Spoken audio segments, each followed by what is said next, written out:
Hey cycling friends, how's it going? James with Team Finish Strong. I'm here on the Augusta Greenway today. Very warm. It's supposed to be hitting almost 100 degrees today, but the trail is fairly cool, thank God, and wanted to share with you some more thoughts.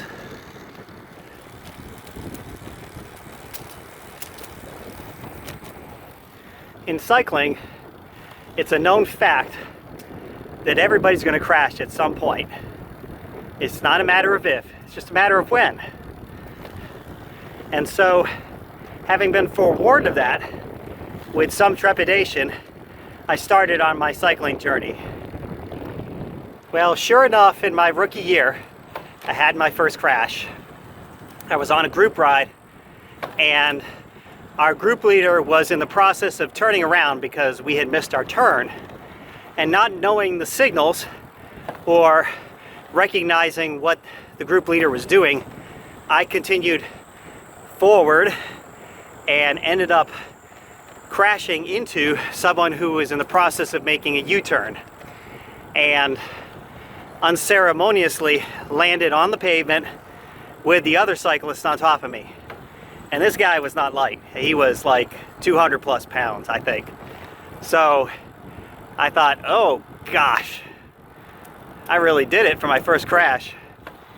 But I have to say, thank God, when I got up, the bike was much worse off than me. And in fact, I had to get a sag home because the bike was no longer able to shift. So the ride was done for the day. When I got up off the pavement and looked myself over, I noticed that I didn't even have a scratch on me. Not even my kit was damaged. I was really thanking God for that, right? Skin can heal, but kits have to be replaced, right? As they say.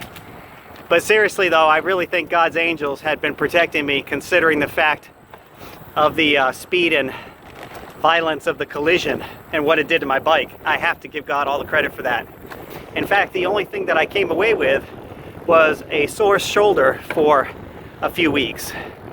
So I got my crash out of the way, my first crash out of the way in my rookie year, and thankfully haven't had another crash since.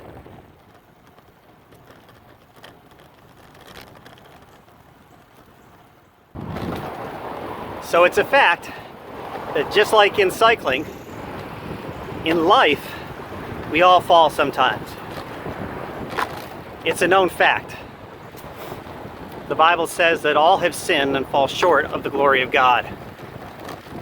There's only one that's never had to deal with the failure of sin, and that's Jesus. This fact of life should both amaze us and humble us.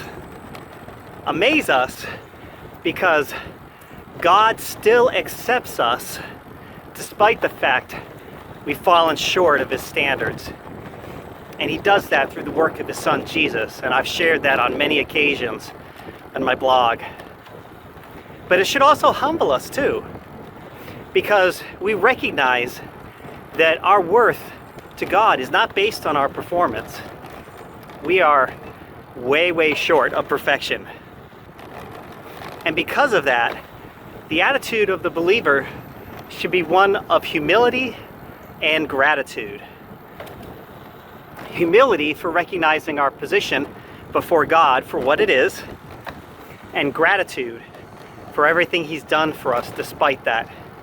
I can tell you from my own personal experience, God has been far better to me than I have been back to him. And that's my encouragement for us today, to have our lives marked by gratitude as well as humility. Because truthfully, we all fall.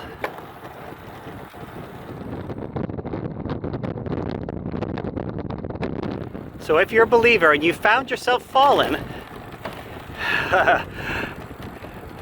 pick yourself back up with God's help. Get back up and get back on the journey.